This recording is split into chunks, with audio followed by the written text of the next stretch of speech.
Welcome to Atlanta Mix 108. Up next is Author Talk with your host, M.l.Ruscsak. But first, a song you can only find on Atlanta Mix 108. Ready for Your Love by Seacal and Ashley Colazo.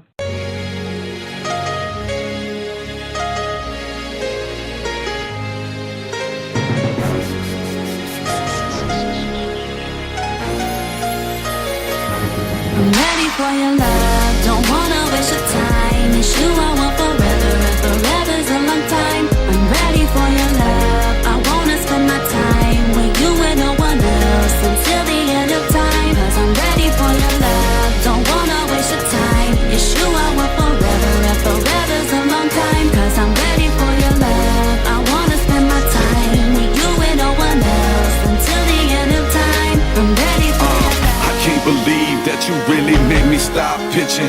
And though I think about it, yeah, it got me tripping. And now I'm having visions of you and me forever. They say it's locked down, I say it makes me better.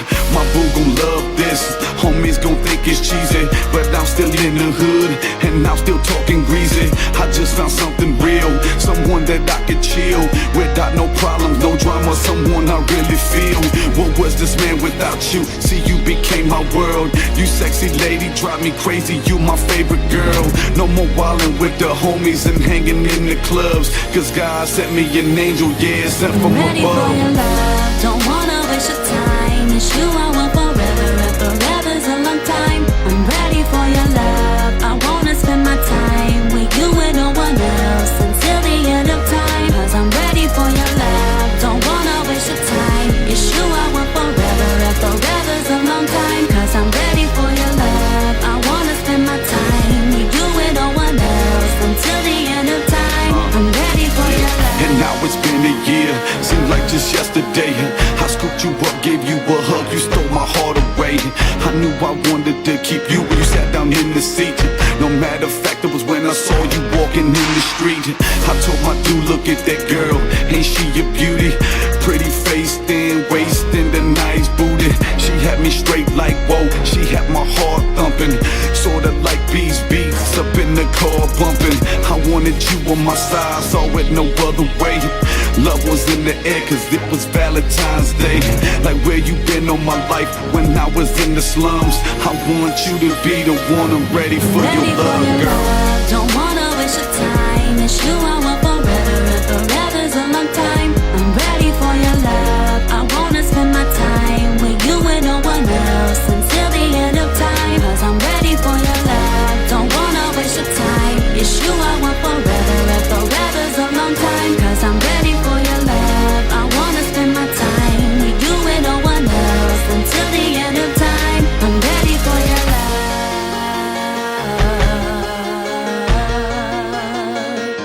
I'm ready for your love.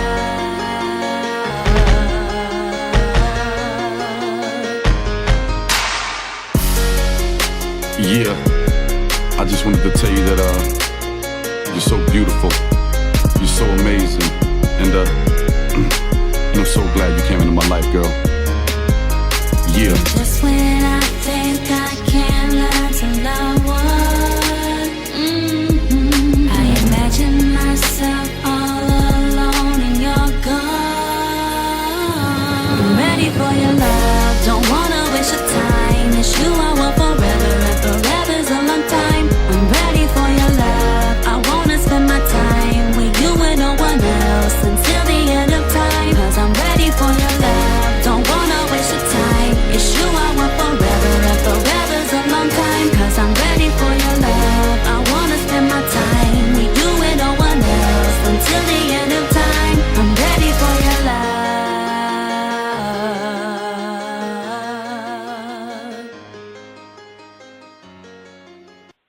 Good evening, Atlanta. We're back with Author Talk. I'm your host, M.l.Ruscsak. I have a wonderful best-selling author with me today, Karen Beth Ford. Welcome. Thank you so much. It's so great to be on here with you, Melissa. Thank you for the opportunity. Oh, you're welcome. I love having authors here, which is why, obviously, we have Author Talk. but I love my bestsellers and award winners and so forth. And you have a terrific book here. It's Money Matters. Would you like to tell us a little bit about that? Well, certainly. The title of the book, as you stated, is Money Matters, Motivation, Methods, and Manners for Increase, and that's a mouthful within itself. But I have found that about 90% of Americans are in debt today. And to me, that is just a staggering number. And recently there was a poll done, and it revealed that 7 out of 10 Americans are paycheck to paycheck. And so to me, that's just an unsafe neighborhood to be in if you're already spending your paycheck and relying and waiting on that next paycheck. So I have written the book, Money Matters, and the reason I wrote it is because I want to equip people to get out of debt, to manage their money in a greater way so that they can become wealth builders. And that's the reason that I wrote it. Right. When we say wealth builders, we mean having a nest egg. We don't mean building for the $1 million bank account. Maybe there's someone out there that can do it, but right now we're dealing with the nest eggers. I don't know how many parents try to be still on their children that method, but so we have or nest eggers out there, or nest egger hopefuls, I will call them. Advice can you give them in 30 seconds or a minute? I'm sorry, you cut out for a second. What did you ask me? What advice can you give our readers? Just real quick. Just maybe something out of your book or advice that's not in your book. Oh, certainly. Well, one great thing when it comes to money is creating a budget. And I know that at times the word budget has had a real negative connotation, almost like a 4-letter word. And it's not a 4-letter word. It actually can be a friend to us because I have found that people that I have coached one-on-one or in financial seminars is some people at the end of the month will wonder what happened to their income, what happened to those paychecks that they just got this month, or right before tax time. They get their W-2s and they're shocked at the amount of money that they made, and they're wondering, what happened to all that money that I made this year? And I have found that more times than not, when people ask those questions, whether it be at tax time or at the end of the month, and they wonder where the money went, many times it's because they have not budgeted. So one great tool to use when you're managing money is to create a budget so that you know exactly how much money is coming in each month and how much is going to be allotted for going out. And we can actually manage our money in a greater way. I heard someone say one time that a budget is telling your money what to do instead of wondering where it went. And so a budget can be a great friend in those instances. They are wonderful tools. I try to budget as much as I can, but at the same time, I don't always budget every penny. I budget the main bill, and then I go from there. But it helps. If you look at a business, every cent that comes in or out is on a budget sheet. They call it a P&L, but you know where the money's coming from. It's the same principle that you can take over into an everyday life. That's right. That's right. And usually the first 2 or 3 months it may take, a little bit of time because you're working out the tweaks, and maybe you've created the budget for September and then you forgot, oh no, I have a baby shower to attend. And it's no problem with that. The budget that people create, it's your budget. So you can change things up in the middle of the month if you need to. We just don't want that to become a habit necessarily. But after you do it for 2 or 3 months, it usually takes only 5-10 minutes tops to create that budget for the next month. Exactly. And sure. back to budgeting. Now, there's a lot of great programs online. Some of them you pay for, some of them free. Do you have a specific one you like to use, or? There's a lot out there. I totally agree. Some you can pay for, some you can do yourself. There's lots of great tools. I don't necessarily promote any type of budget, whether you pay for it or it's free. And I actually have a very simple format on paper that can be done. I have created a budget sheet. So if any of your listeners would like to have that, they can shoot me an email or message me, and I'd be more than happy to share that with them. But I like a budget on paper rather than on an Excel spreadsheet. And the reason I like that is because sometimes we rely on the Excel to add and to subtract. And that's all well and good, but there's nothing like the person themselves writing out that budget on a budget sheet. And again, it's only going to take 5 to 10 minutes to do that once you have established a budget sheet format, of which I have. And I would be more than happy to provide that to your listeners for free. Will you please give us your email or how they can contact you to get that sheet? Certainly.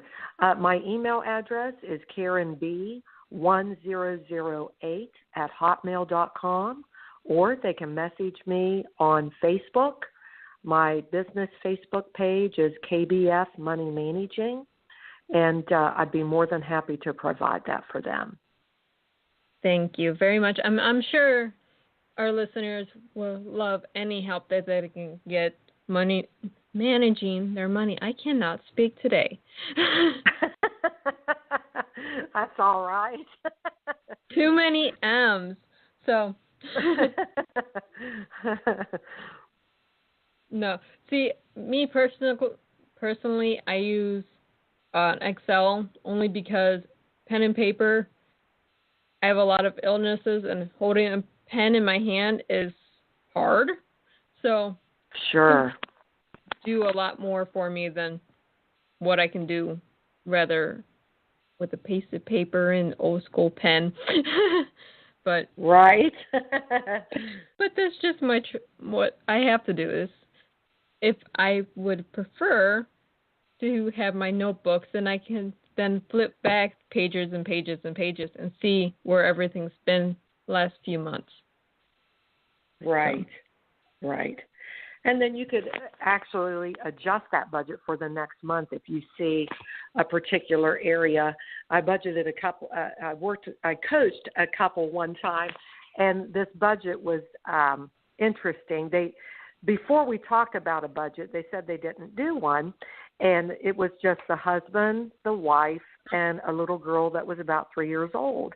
And they had no idea how much they were spending on groceries or eating out or anything like that in any given month. So we just went down through, and I said, well, do you do meal planning? And they said, no, we go to the grocery store every 2 or 3 days and pick up as we need.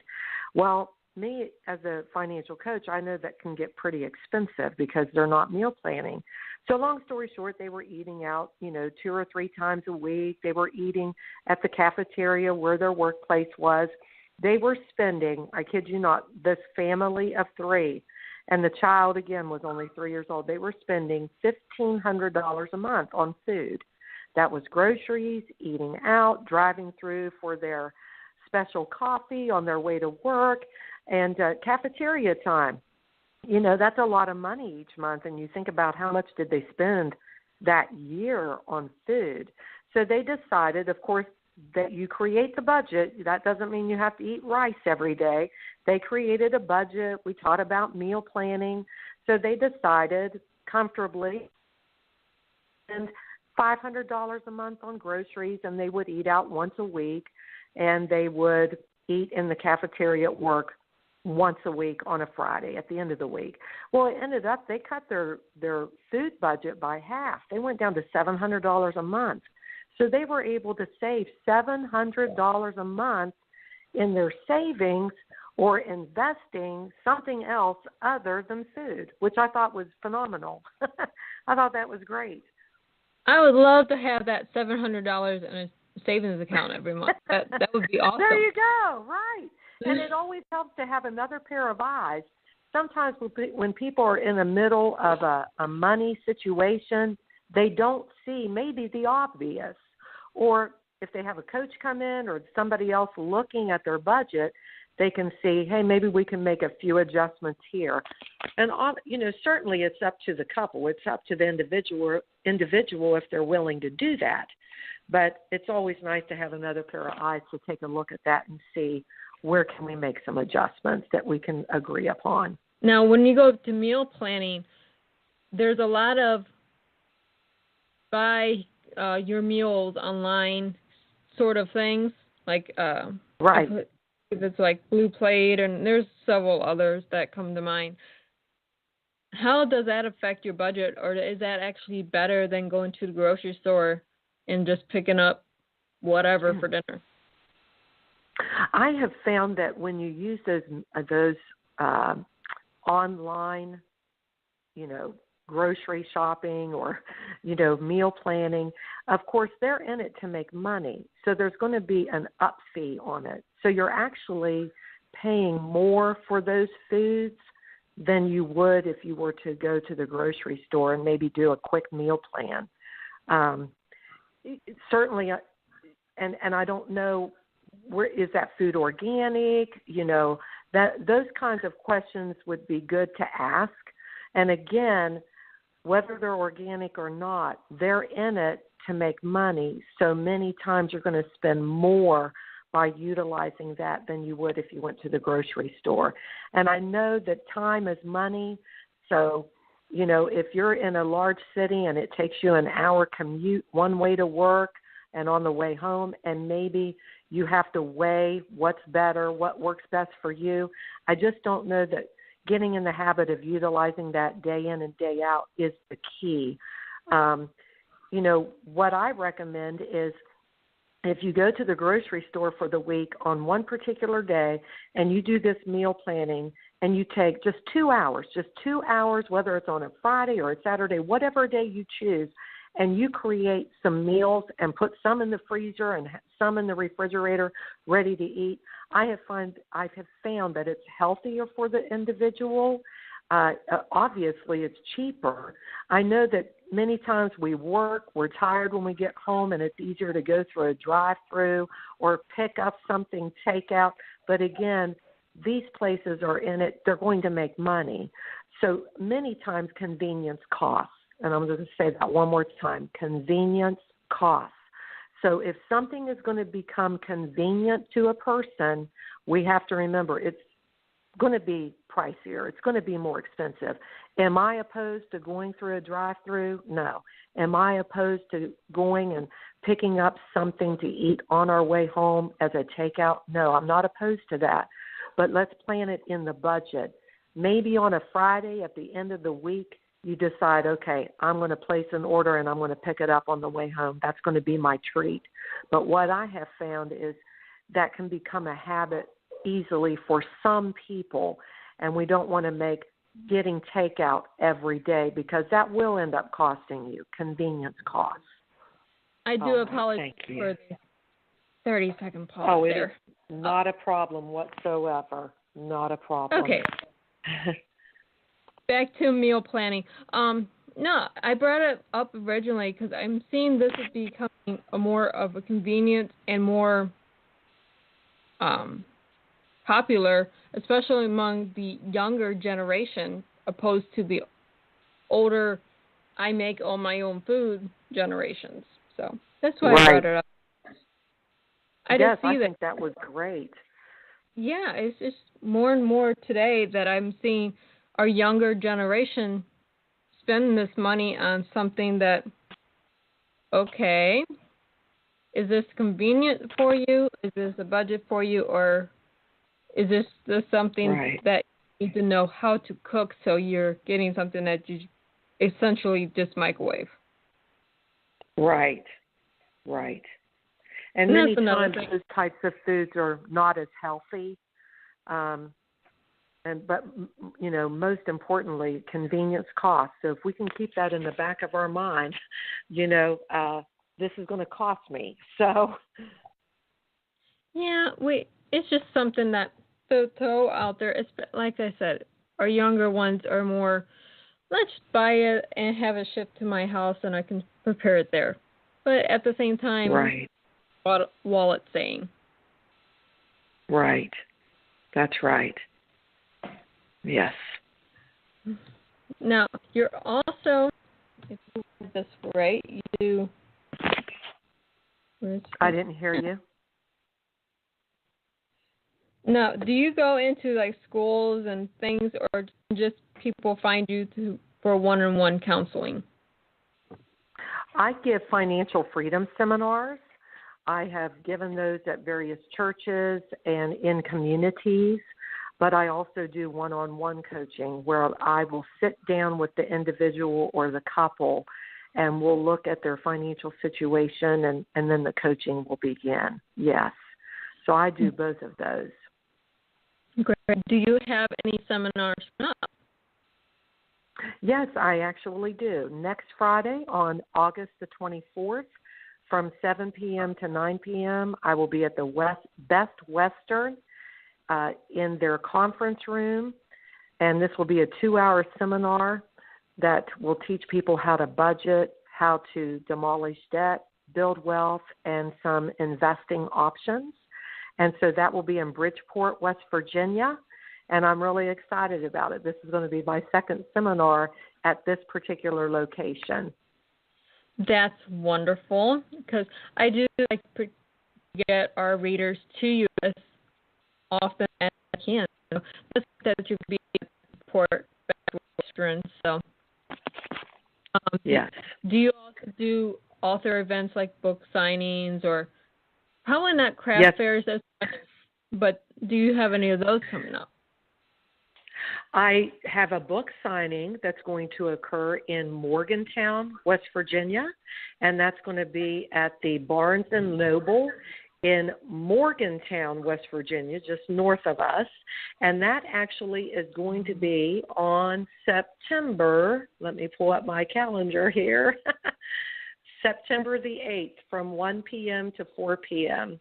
And I know that some of your listening audience they're not going to be in West Virginia. So if I may, I'd like to give them the link for Amazon. If you go to Amazon.com, you can type in Money Matters, Karen Ford, and that book will pop right up with the green and red cover. And that's my second book that I've written. And my third book will come out October 1st. And that's going to be a compilation of various quotes on money. And that's going to be a smaller book. Generally speaking, people will want it for themselves, but they can also use it as a gift. And that book is going to be entitled Money Nuggets. Wonderful. Now, you mentioned Morgantown. Here's the thing. My entire family's from Morgantown. Well, that's fantastic. So I'm hoping one of my wonderful family members that listen to me faithfully will come see you on September, you said 1st? September the 8th. That's a Saturday. Yeah, it's me. Yes, ma'am. I heard you, but it didn't compute in my head what day that was. But since they're all down in Morgantown, they should pop in and come see you. So yes, that would be wonderful. I will enjoy meeting them. Yes, they can say, "Hey, I listened to you on my cousin's radio show," or my niece, or there whatever. You go. That would be interesting. Just to throw that out to all my West Virginia family. There you go. Yeah, I'm one of those. I broadcast here in Atlanta. I have family in several states, so I tease them. I always have a state to visit. Always have family to visit. There you go. Budgeting for the trips to visit the family, that gets a little higher. So, but let's see, we have Amazon, we have Barnes and Nobles that you're on. Is there any? You're talking about the third book.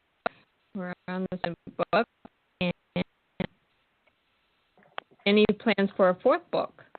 I'm actually working on book number 4, 5, 6. They've all started.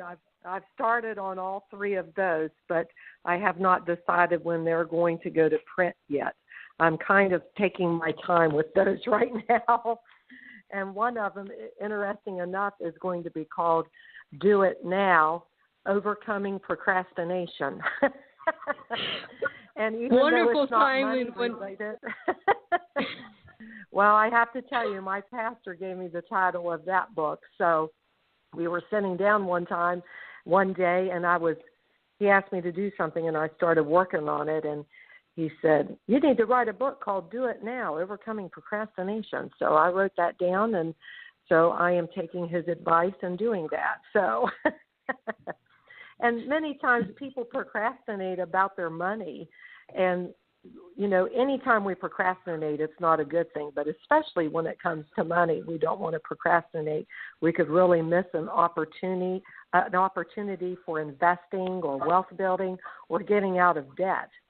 So if we procrastinate when it comes to money, we may end up not achieving the goals that we would like to achieve in the time frame that we would like to reach them. So that's another reason why we shouldn't procrastinate. Yeah, it gets a little hairy.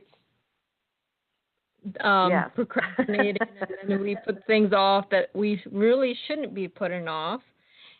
And there's one more thing I want to touch base on. The average household has about 10 credit cards or so. Now, okay, you're cutting out on me. I'm sorry. Say that. Oh, I'm sorry. You cut out on me. Okay. I read somewhere that the average household has about 10 credit cards. Out of those 10 credit cards, they're taking one credit card to pay for another credit card, thinking they're saving money. What can we do to disillusion our listeners?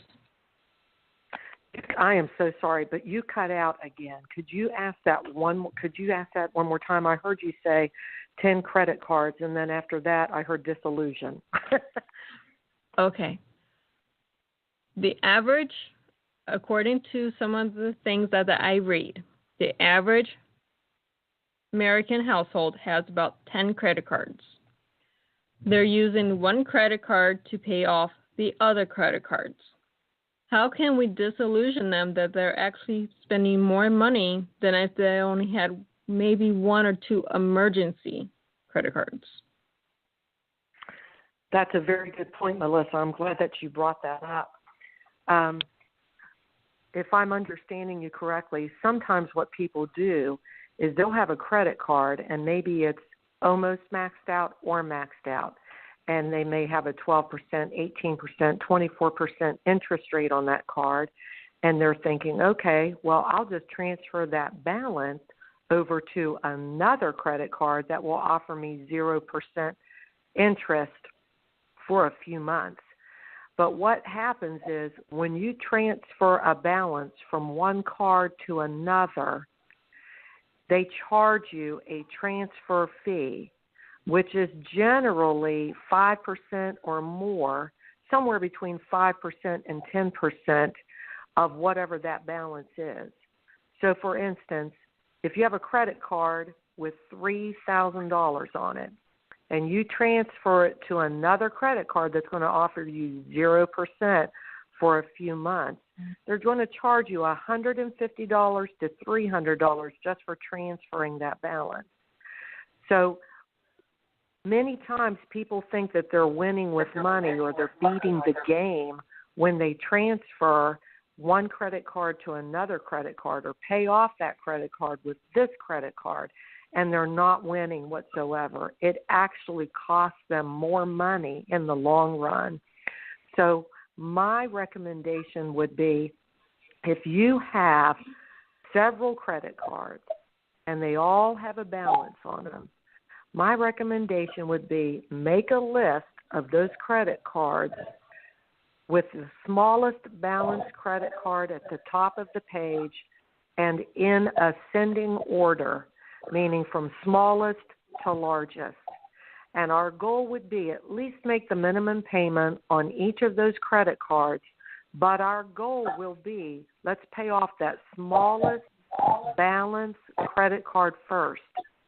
And once that's paid off, whatever that payment was on that card, let's say it was $50 or $100 and now it's paid off, you're not going to put that $50 or $100 in your pocket.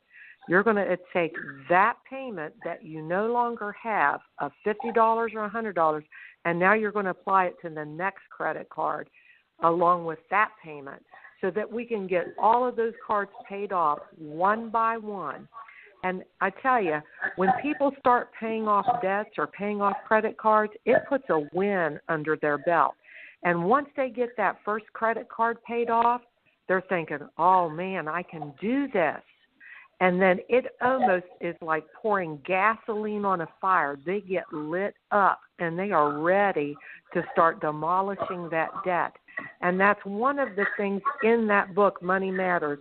I teach debt demolition. How can we demolish debt quickly, efficiently, and effectively so that we no longer have that?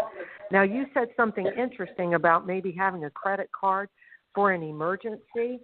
And if the person has self-control, I'm not against necessarily a person having a credit card, but I definitely recommend that they don't use the credit card as an emergency situation, because what we would like to see happen is have money in a separate account for an emergency situation.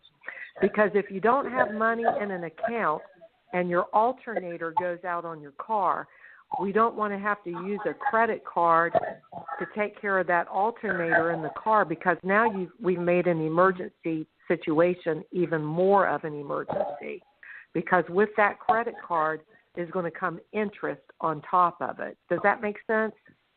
Makes perfect sense. Okay, great. I was hoping I said that so everyone could understand what I was saying. I get real passionate when it comes to getting out of debt and building wealth. And so many people in today's culture and society, I don't want to clump every young person in this, because I don't think every young person is like this. But I have found that a lot of young people, they have such a passion and such a great heart. They want to help people. They want to build wealth. But yet at the same time, they're racking up these credit cards and racking up these student loans and racking up these large car payments that maybe they can't really afford. And it's difficult to help other people if we ourselves are in debt up to our eyeballs. So I appreciate the younger generation being so passionate and wanting to build wealth. But to build wealth, what we have to think about first is getting rid of some debt so that the wealth building can occur. That is a very good point. Now, we only have a few more minutes. But one time, where can I read my listeners, find you one more time in your next two in Morgantown, West Virginia, and at the Best Western? Yes. August the 24th, next Friday, from 7 p.m. to 9 p.m., I have a financial freedom seminar at the Best Western on Bridgeport Hill in Bridgeport, West Virginia. And my book signing at Barnes & Noble is September the 8th, which is a Saturday, 4 p.m. to 4 p.m., and that's the Barnes & Noble in Morgantown, West Virginia. Great. And again, this is Karen Beth Ford, and you can find her wonderful, wonderful book on both Amazon and Barnes & Nobles.